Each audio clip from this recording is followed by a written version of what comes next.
Good morning, good afternoon, and good night, wherever you're watching us live around the world. It's the Makeshift Managers Podcast on a Sunday morning here with you. Need some help with your fantasy lineup? That's what we're here for this week. We're going to start doing this on Sundays more often. Kind of just help out, talk fantasy, hang out a little bit right before kickoff, even though the London game is actually pretty interesting. Giants have it tied at 20. Wow. Yeah. Do you think they could actually win this game?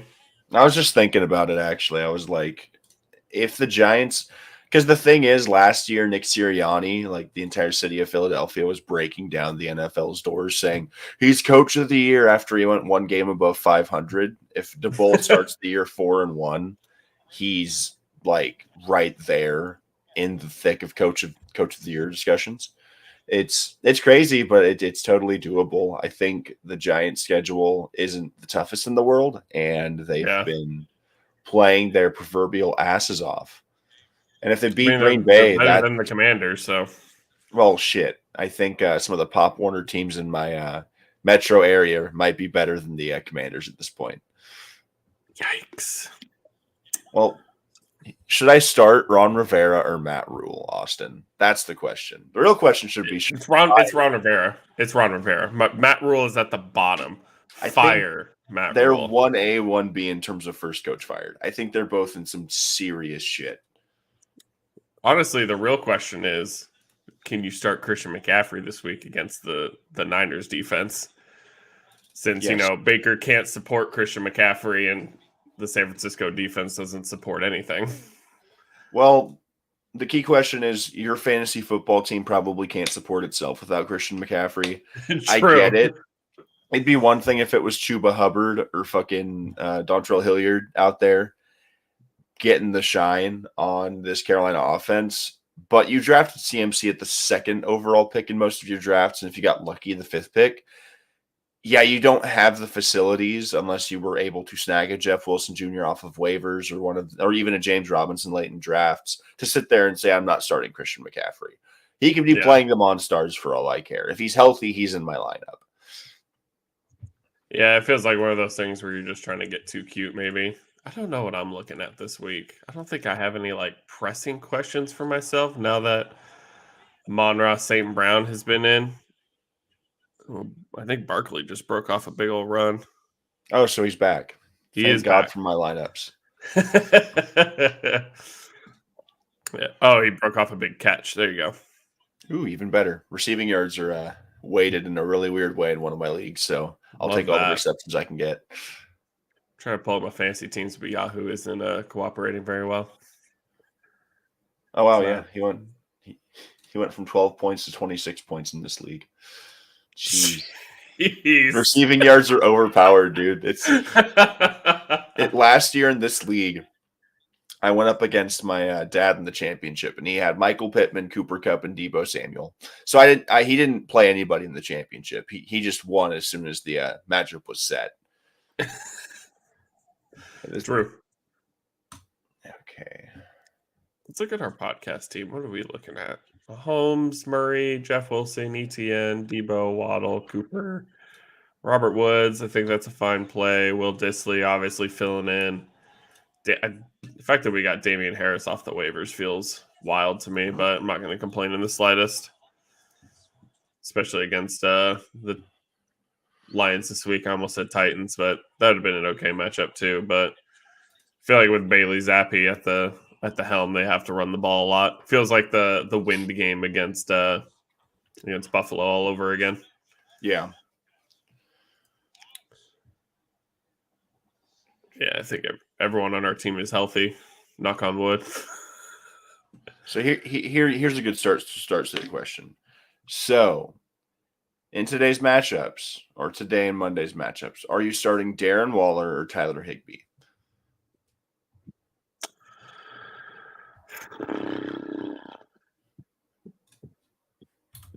In PPR? Yeah. I feel like I just have to start Higbee. Like, he's just been a target machine. It feels like. Am I wrong? Let's look at his stats over the past couple days or couple games. Let's see. Where are you, Tyler Higbee? Let's see.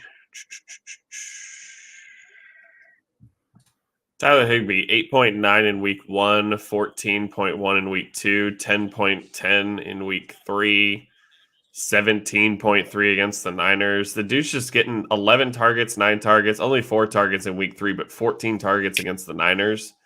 And like the Rams are going up against another bad defense, or I'm sorry, good defense. So I feel like it's just going to be a ton of short passes to Tyler Higbee or Cooper Kupp again. Like just without Van Jefferson, the Rams aren't really throwing the ball deep a ton, if at all. So it's really all these short plays to Cooper Kupp and Tyler Higbee. So I feel like you just have to play Higbee. He's the hot hand. Waller's been dropping shit. And yeah, it might be a shootout against KC, but like it feels like Pitts. Like it's just not having a good time at tight end right now with Darren Waller or Kyle Pitts. And the craziest part is McDaniels is really not using him in the similar way we saw the last couple of years whenever he was healthy. Because even with the lackluster performances over the last 4 weeks to start the year, he had a really good week 1, had a very good week in week 2. But he's only caught 1 touchdown, and he's had 5 fantasy points the last 2 weeks in full PPR. He's played 84 and 80% of the snaps week 1 and week 4. And week 2, he played 55% of the snaps, which is interesting because he had 17 fantasy points and 73% of the snaps in week 3. We look at the data. Higbee himself has played in over 90% of the snaps every week. So it's not just talent at this point. It's just being on the field. If you're on the field more consistently, you should be running more routes. And yeah, I think you're right. Waller is the better talent than Tyler Higbee, but Matthew Stafford is going through hell currently, and it seems like Higbee's the only guy besides Kupp that he looks towards. So I'll eat it if Darren Waller outscores Tyler Higbee, but I think Waller's not the set it and forget it option currently. I think he's kind of touchdown dependent until proven otherwise. Yeah. Which Touchdown, is weird to say. Saquon Barkley, by the way. Wow. We love to see that.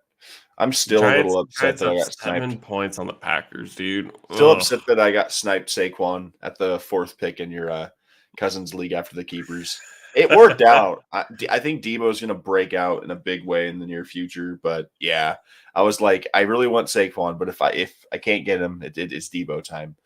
Saquon's been a hammer this whole season. Like he deserves it though. Good for him for being able to have a good time out there. Finally, he's the only playmaker the Giants have right now, honestly. So get that man the ball. AJ Dillon's killing me right now. The fact that they were at the like 1 or 2 multiple times and they threw a passing touchdown frustrates the crap out of me. But it's the game we play. It is the game that we play. Man, Brian Dable could have the Giants at 4-1, and their only loss being to the Cowboys.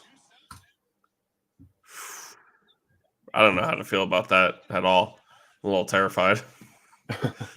Maybe not terrified like this season per se, but like terrified moving forward that like, oh shit, if they make the right moves, they could be right back in it. Yeah.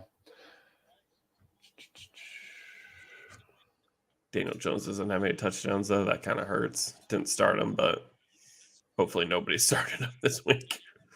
Hey man, if you're in the spot to start Daniel Jones this week, you're not really wanting to start him. It's just you're in a deep league where there are no quarterbacks on waivers and your starter is not playing for some reason. Unless Daniel Jones is your QB1. And in that case, good luck. I would like to see the rest of your team. You have to be absolutely loaded everywhere else for Daniel Jones to be your starter. Honestly.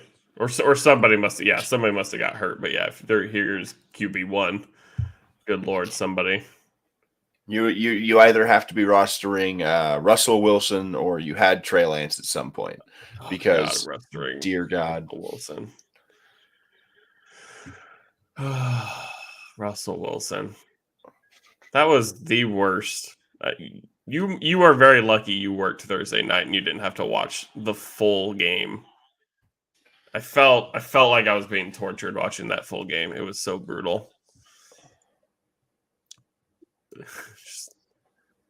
12-9 in overtime, and then they just go for it on 4th down in overtime. Don't get it. It just feels so painful to talk about. Yeah, Matt Ryan is cooked, as the kids would say. Matt Ryan's cooked. Russell Wilson's cooked. Everybody's cooked. The Russell Wilson thing's funny because he spent all this time talking big game, wanting to get out of Seattle, and I just think it's really funny watching him struggle. Jeez. Whenever it comes to, he basically fucking burned every bridge out of Seattle, and he's been filming these stupid, corny commercials trying to like build his brand. Russell Wilson's brand is that of mayonnaise. Yeah, it's there, but nobody fucking cares. If I have to watch that Subway advert one more time because it's spicy, I might fucking. I don't know what I don't know what I'll do. I'll go batshit insane. It is. Oh man, it's terrible. It's absolutely terrible. You telling me you ain't ever done anything dangerous?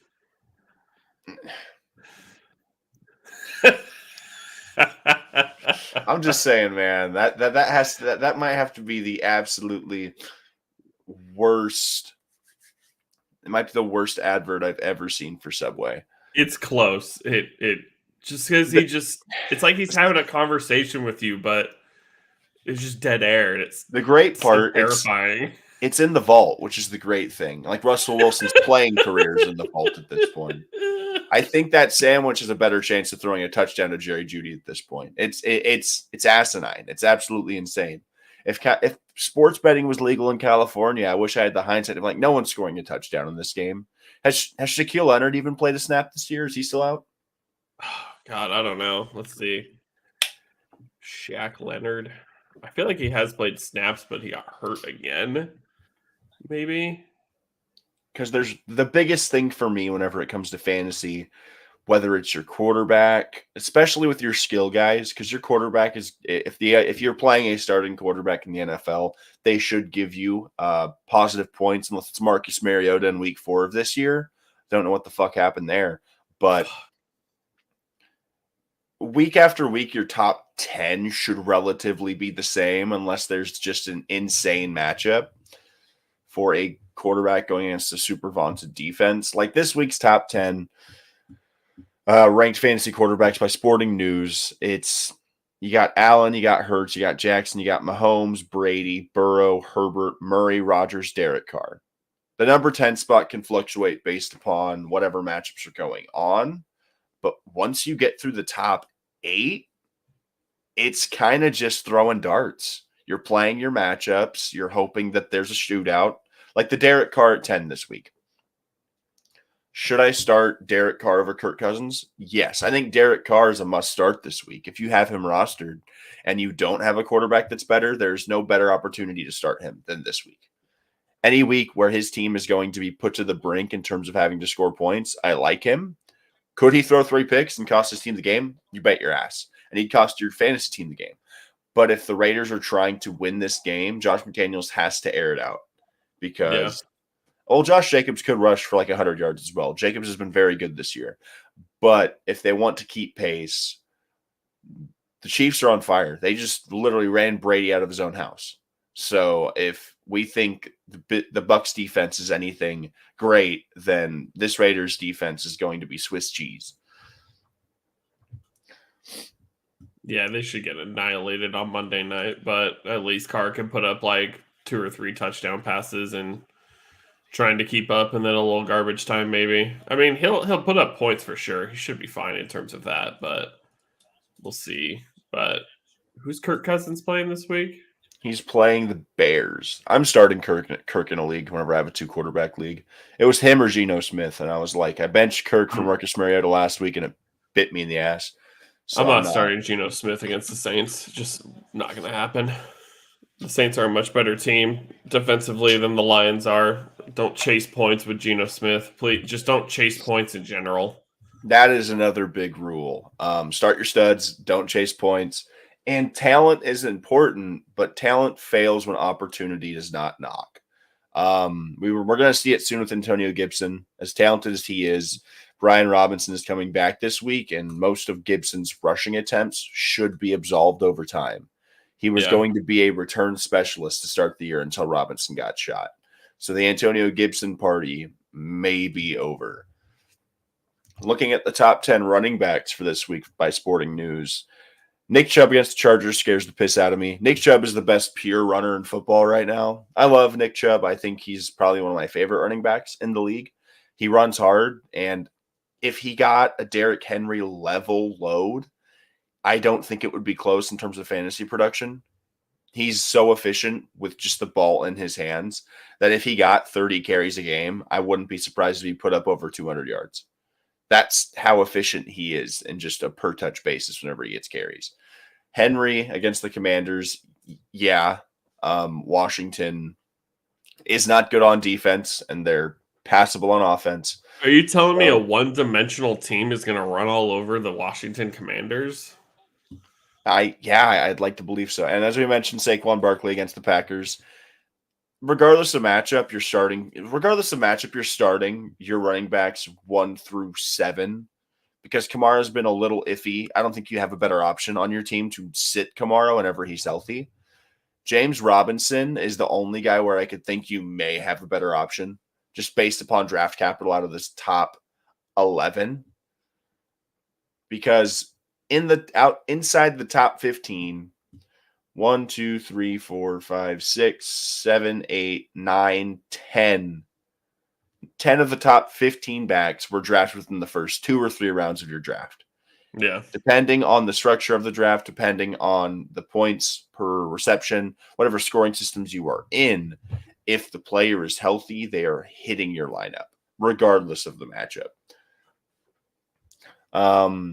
Interesting ones here. I'm still kind of surprised Nick Chubb is number 1. I feel like the Chargers aren't like they somewhat improved their run defense. So I'm kind of surprised he's number 1, especially with Henry facing the Commanders. But I don't know. Maybe I'm wrong. Chubb has been consistently good all year. Henry's had misses to start the year. He's back, quote unquote, 2 good weeks, but we need to see him build upon it. James Robinson, Jamal Williams, Miles Sanders, Dameon Pierce, Damian Harris.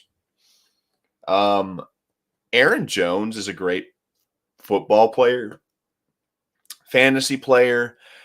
It is give and take with Aaron Jones. For every 50-point performance you'll get out of Aaron Jones, there's about like 4 or 5 5-point performances. It's the nature of the beast. You have a very talented player playing with Aaron Rodgers. They don't run the ball in the way that Cleveland does. They do not attack the goal line in the way that Tennessee does. It's just the way that it works out. And it does not help Aaron Jones that A.J. Dillon is always right behind him in terms of touches. The thing with Nick Chubb is there's a genuine dichotomy to how Cleveland has schemed these running backs. Nick Chubb is the ball carrier and Kareem Hunt is the X-back.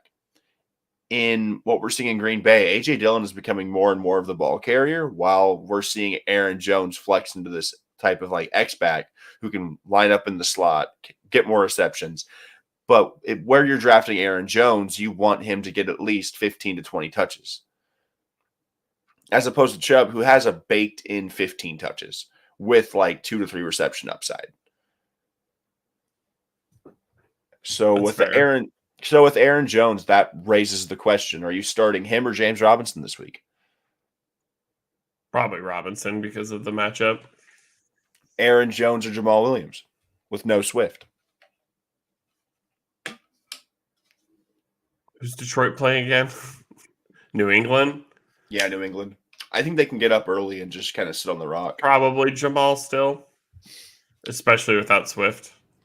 Miles Sanders against the Cardinals or Aaron Jones. Miles Sanders has been really good. I'm firing him up in one of my leagues this week.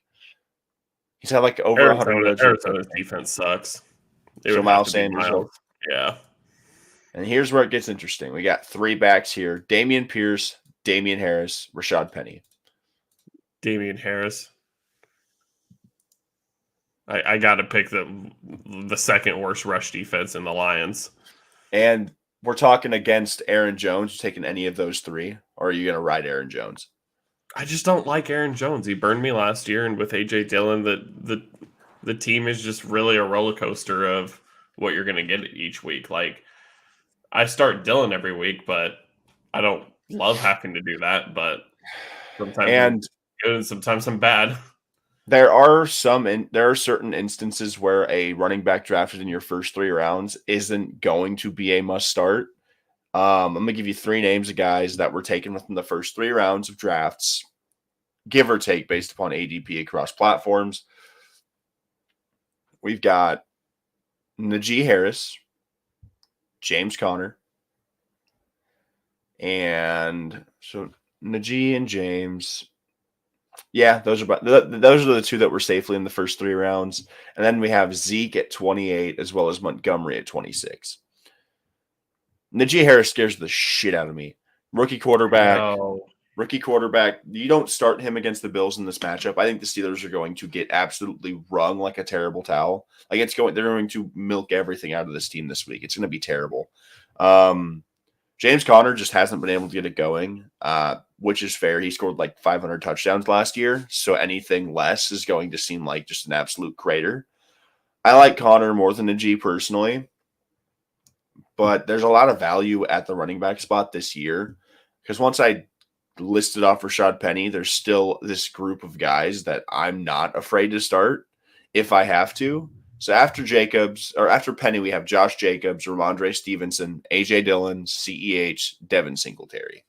All 5 of those guys have been serviceable to good fantasy options. I think averaging close to 10 points a game. And CEH is a top 5 back as of today in terms of fantasy points. Will he keep it up? Who knows? It'd be different if he was playing for the Commanders and he was doing this shit because CEH was drafted in the first round 2 years ago, and this is one of the best offenses in football. So to say it's going to evaporate completely would be a little short-sighted. I think CEH won't be top 5 all year, but I think a top 20 finish is imminent for this guy. As long as Pacheco doesn't start out-snapping him, I think the groundwork has been laid. Mahomes likes him.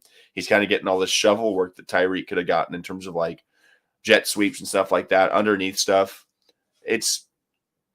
There's not a definitive guy to start in this offense besides Travis Kelce, but Edwards being the number 1 running back lends you to believe that because Kareem Hunt, back whenever he was the guy there, he was able to sustain top 5 fantasy finishes.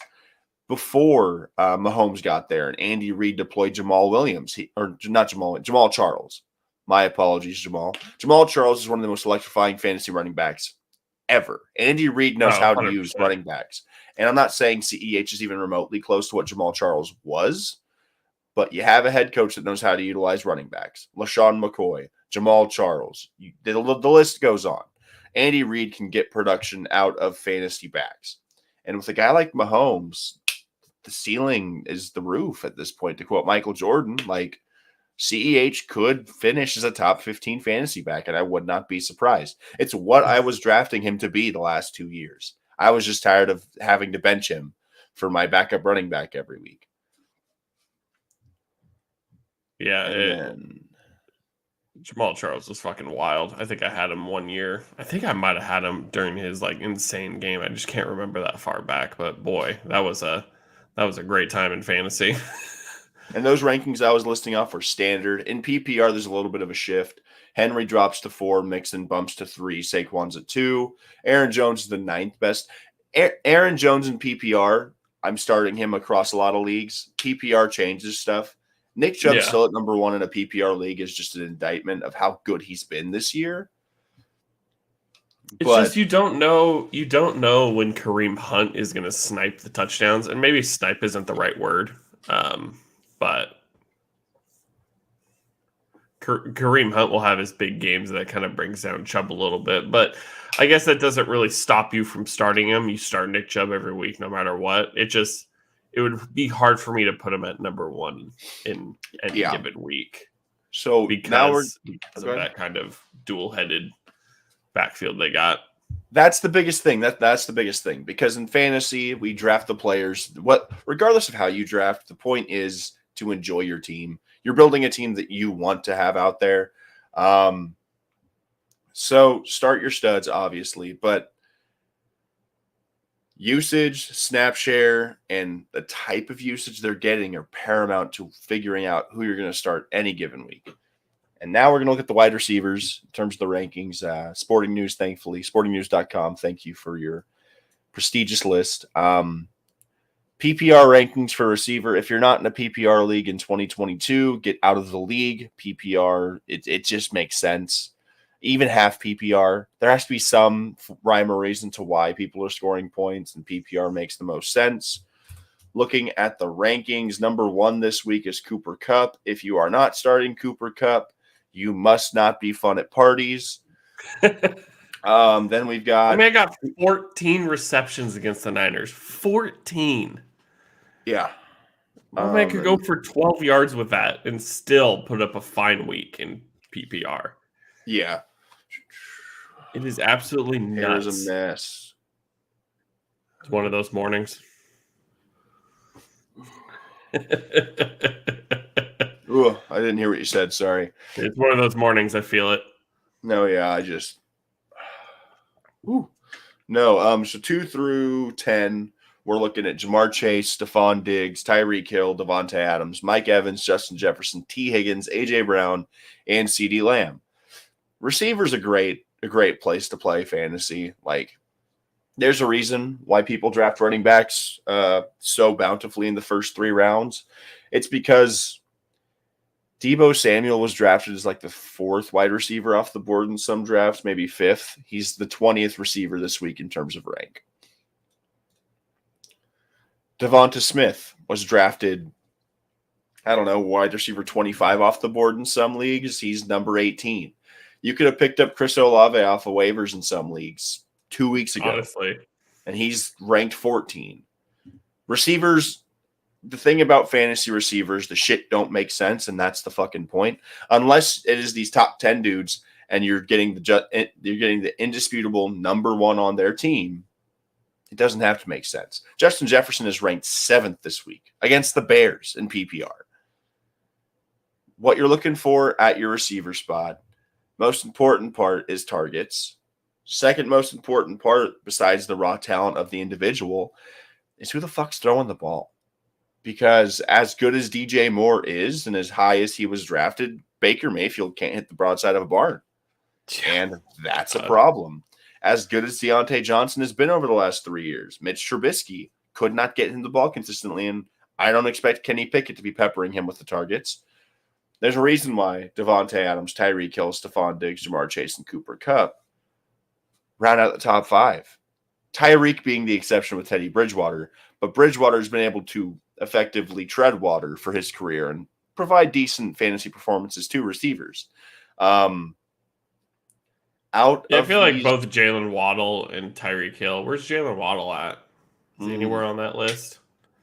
He's at 12. He's right behind Amon-Ra, right in front of Chris Godwin. Okay. Yeah. I mean,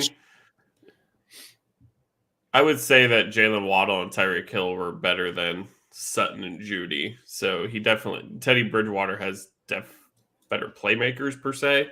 Well, Mike McDaniel was a better play caller than Vic Fangio ever was. That's the biggest thing. If you're going to be starting receivers with a less than stellar quarterback, you got to hope the coach isn't an idiot.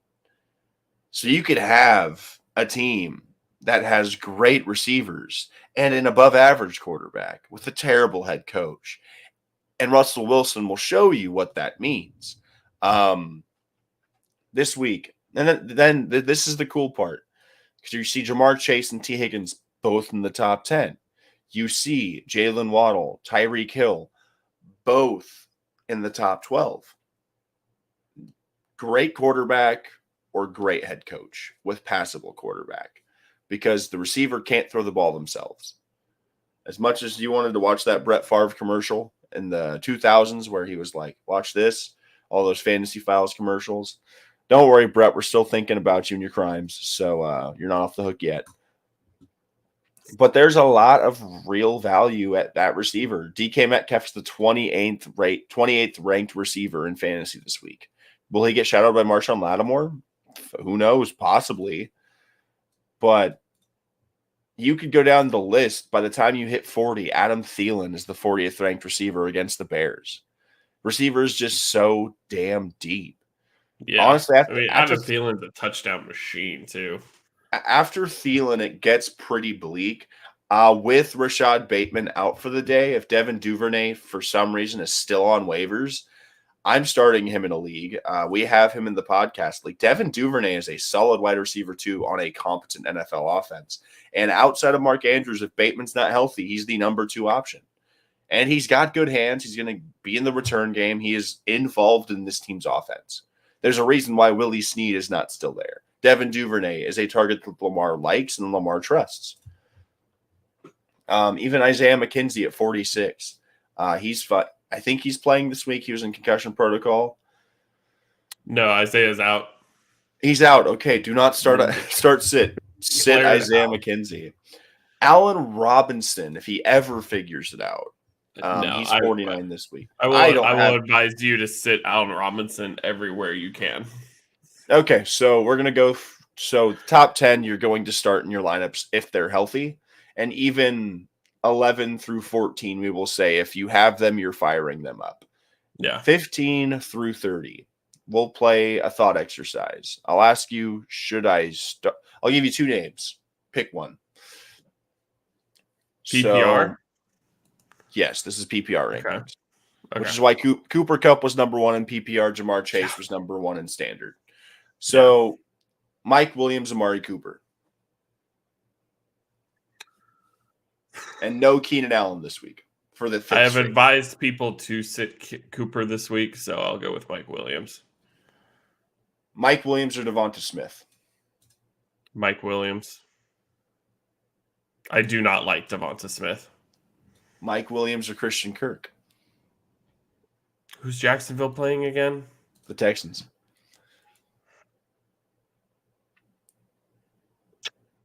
I want to, man. I'm going to go with Christian Kirk. Because Zay Jones might be out. Christian Kirk or Deebo Samuel? Deebo.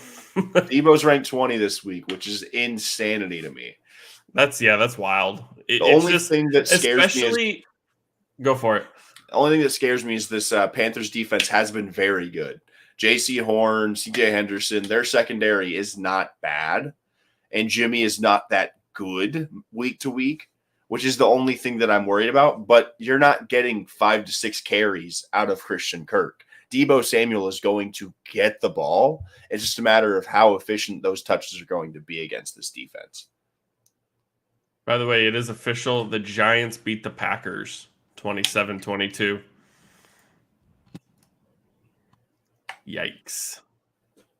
Man, discount double check that, Aaron. Shouldn't have shaved your head. Holy cow, that's insane. Damn, that is not the London game we expect. Start. I don't know why. The Vikings' chance, though. This is the Vikings' chance. Dude, Brian DeBull, Coach of the Year, I guess. And then I'm foregoing Michael Pittman and Cortland Sutton in these rankings because the game had been played. Right. Deebo Samuel or Gabe Davis? Deebo. Okay, so you're starting Deebo Samuel over the rest of this list, so I'm just going to cut that off. Yeah, because the thing is, too, with Trent Williams out, Kittle is going to be back to that blocking scheme most Best of the time. Best left tackle in football. Exactly. So he's not going to be running a ton of routes. So who's the guys they're going to throw to? It's Deebo and Ayuk, and most of the time it's Deebo. Mm-hmm. It's these short plays, and Deebo just has yards after catch. That's the Deebo way. And then so we're going to nix Deebo. So now we're looking at Gabe Davis versus Drake London. Drake London or Brandon Cooks?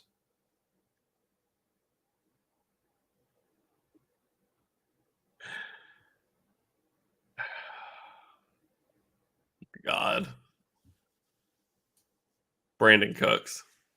Brandon Cooks or Marquise Brown? Brandon Cooks. Marquise Brown's going to be locked up by Darius Slay all day. Curtis Samuel or Brandon Cooks? Brandon Cooks. Deontay Johnson or Brandon Cooks? Brandon Cooks. I hate Deontay Johnson this season. He's killing me. DK Metcalf or Brandon Cooks? Marshawn Lattimore exists, so Brandon Cooks. Juju Smith-Schuster or Brandon Cooks. I feel like Juju feels like the only competent KC wide receiver you could start with mild confidence. And that's why you can't start him. That's the thing. That's why you can't start Juju. I had a buddy of mine. He asked me about because he had his running back set. Fournette was questionable, and he also had like Dalvin Cook, and then he had CEH on the bench, Juju in his flex, and then something else was going on. I was like, take CEH, put him in your RB2, drop Fournette to your flex. Do not start Juju. By any accounts, do not start Juju. If Fournette cannot go, you plop in whoever's available out of this tier and just ride with it. Juju dropped like 3 points that game. CEH had like a touchdown and like 60 yards. I was like, thank God. Terry McLaurin or Brandon Cooks? Terry McLaurin. Wow, you hate that dude too. I do. That's the craziest I don't part. like Carson Wentz. Curtis Samuel is ranked above Terry McLaurin this week in PPR. That feels odd to me. That's how weird receiver can be. And so Logan Thomas scratch. Fantasy rankings for tight ends PPR. Darren Waller's ranked 3rd in the rankings. I want to start him. Who's one? It's Kelsey and Andrews, right? Yeah, those are 2 lineup blocks. You are not benching Travis Kelce or Mark Andrews. Literally never. Who's 4? You can't afford it. George Kittle. No. No. At tight end, you're not likely going to have a better option because the thing is, tight ends 1 through 10 or 1 through 12 week to week are going to be rostered. And even then, a lot of teams roster 2 tight ends. It's just the way that it works. I think I'm going to swap. I gotta put Waller in. I know Higbee's been an absolute monster, and I'll probably eat crow for it. Higbee in the flex, you won't. It's Cam Akers or Tyler Higbee, to be honest. It's Tyler Higbee. You're right. Playing the Cowboys. This feels gross. I've never gone 2 tight end in a single lineup ever. It is your cousin's league. If Cam Akers pops off, I'll lose my mind. I have no reason to believe that Cam Akers is going off this week. Your defense is one of the best in football at getting to the quarterback, and your rushing defense is actually really good as well. And he played 38% of the snaps last week. He played 44% of the snaps week 2, 18% in week 1, and he played 50% in week 3, and he scored a touchdown. I will much rather throw out my lineup of Melvin Gordon and Ramondre Stevenson for this week over Cam Akers. And unless you can convince me to start Elijah Moore or MVS over Higbee, I don't know what to tell you. I mean, Miami's beat up a little bit. We got our first 2. Okay. Let's see. McLaurin, Garrett Wilson, Curtis Samuel, Corey Davis. Standards. Okay. Standard. That's tough. I feel wrong. I feel wrong telling you to start both commanders because that goes against how I feel. But what is Tennessee like getting to the quarterback? Because that's the problem, right? Jeffrey Carson Wentz got bullied. Best nose tackles in football. That man moves bodies. He single-handedly was making Quentin Nelson look human. I think for me, I'd probably go. It's standard, so there's no PPR. McLaurin has to start in that format. Yeah, and I feel like one thing I can't do is tell you to start like both teams. So like you're picking one commander and you're picking a jet. I feel like I can't tell you to start both jets or both commanders. So I feel like you're picking the best out of the 2. And the best out of the 2 commanders is Terry McLaurin. I'm starting Terry McLaurin everywhere I have him this week. It's not a ton of space, but it's Terry McLaurin. Garrett Wilson or Corey Davis? I feel like Corey Davis, or is it Garrett Wilson? I'm looking at the numbers real quick just to ensure. But I think it's Wilson and McLaurin. So the thing about it is, Zach Wilson complicates this question 100%. We've got Davis has gone over 70 receiving yards or a touchdown every week this year, which is great. Davis seems like he has the safer floor, at least with Wilson at quarterback. They are playing. Who are they playing this week? The Dolphins. Playing the Dolphins. Their secondary's beat up. I'm not even sure if Xavier Howard's going to play. Byron Murphy's not there. Out of the two, I'm personally leaning towards Garrett Wilson. They had the same amount of targets last week. Davis just had more yards, but Davis has 2 touchdowns on the year. Garrett Wilson is looking at. I think Garrett Wilson has a few touchdowns. He got 2 against the Browns, if I remember right. Yeah, and then Garrett Wilson, I think Wilson projects for more. I'm looking at PPR leagues as well, so that's different. They have the same amount of touchdowns on the year. Corey Davis could have more catches, but in standard, I think it's Wilson and McLaurin. I do think that Garrett Wilson is going to be the alpha in terms of targets. I think he is the most talented receiver on the roster, and I am an Elijah Moore truther. I'd go Garrett Wilson. The Wilson to Wilson connection, I think, is going to be more important than Corey Davis to Zach Wilson. So yeah, I would go McLaurin and Garrett Wilson this week. Yeah, so appreciate you checking in with us, Forsetti. So McLaurin, Garrett Wilson. That's a tough one because it really feels like between McLaurin and Samuel are the toss-up for me. Like I feel like I'm going to pick Garrett Wilson over Corey Davis. Dobbins or Johnson? Dobbins. Yeah. I will not start Deontay Johnson. Well, no problem, Forsetti. Yeah, no problem. So the thing about this, Johnny, is it all depends.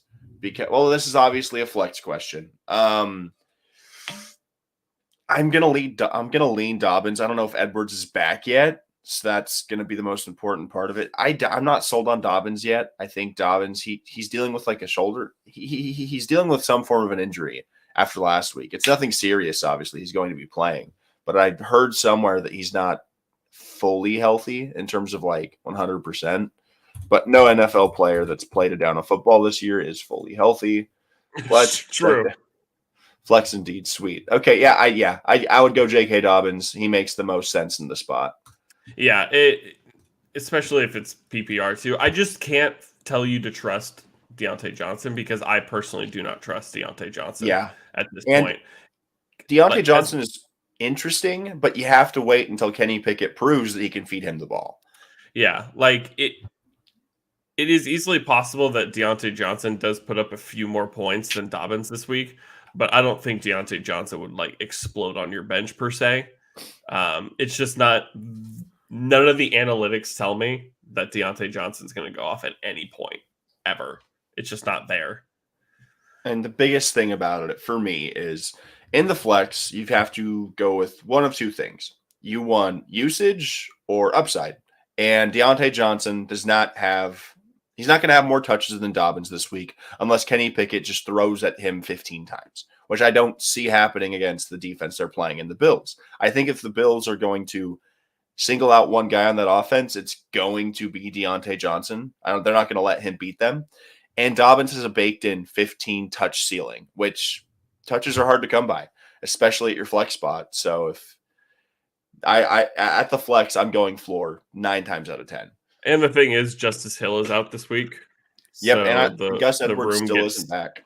Gus Edwards isn't back. Justice Hill is out. Mike Davis is going to be the backup for no, not Mike Davis. Who's his backup? It's Kenny Dobbins. They stopped Kenny Mike Davis. I don't know. The depth chart tells me Dobbins, Hill, and Davis, but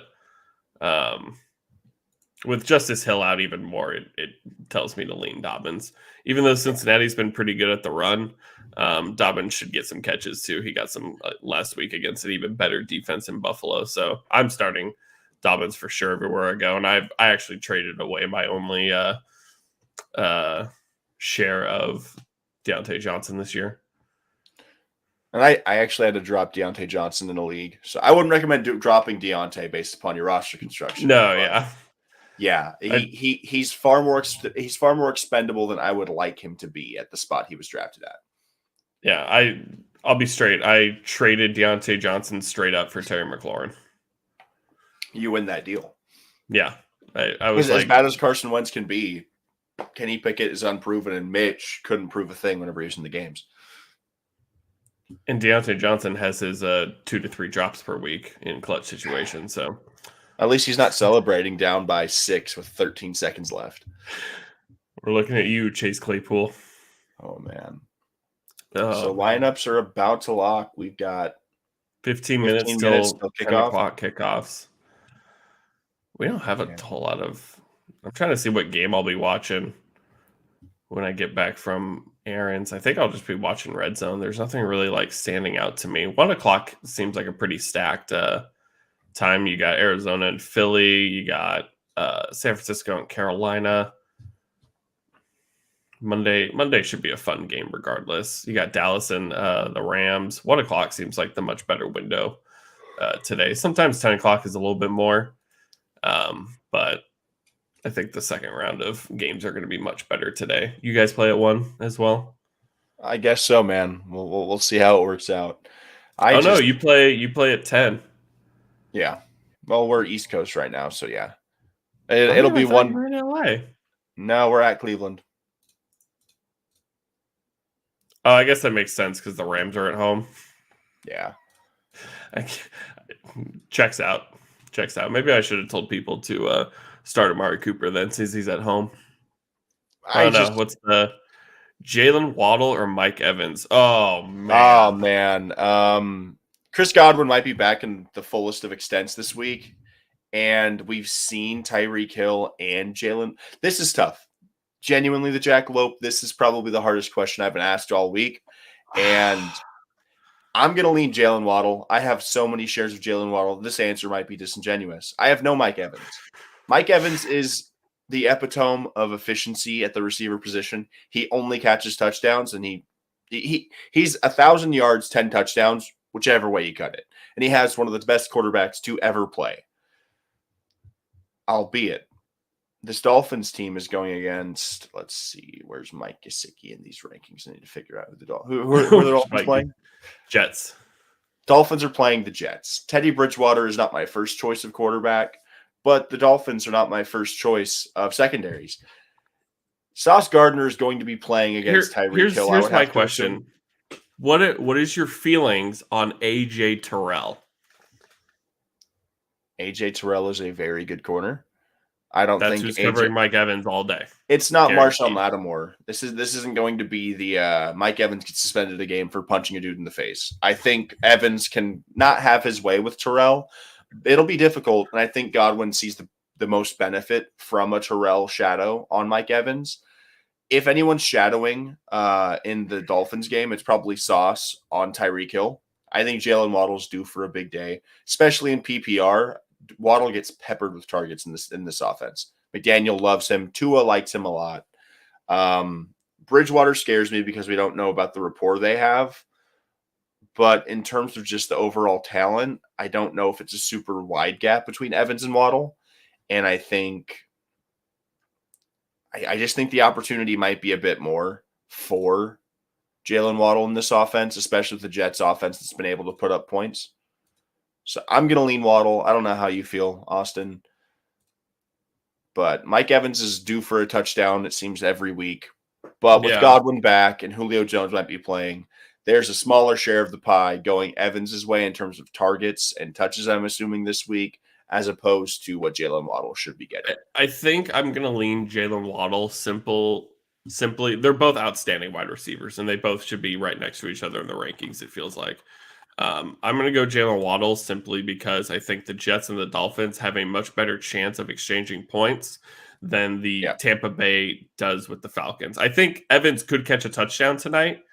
He should catch a touchdown. But I think Jalen Waddle is going to have more catches, more yards, maybe a touchdown. But I think Jalen Waddle should put up slightly more points simply because Teddy Bridgewater is going to have to throw the ball more than Tom Brady does. And at some point, it feels like they can just run the ball with Leonard Fournette and Rachaad White because Tampa Bay should really just beat the crap out of Atlanta. So I'm also going to lean Waddle, but you can't go wrong with either. So we're just going to look at the raw data real quick for you, Jackalope. Evans has played in 3 games this year, 8 receptions last week on 10 targets, 3 receptions week 2, 4 targets, 5 receptions week 1, 7 targets.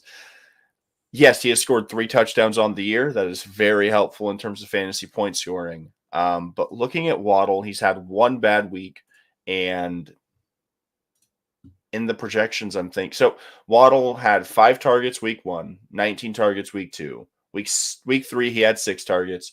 Week 4, he had 5. Damn, that's tough. He's not scored a touchdown since week 2.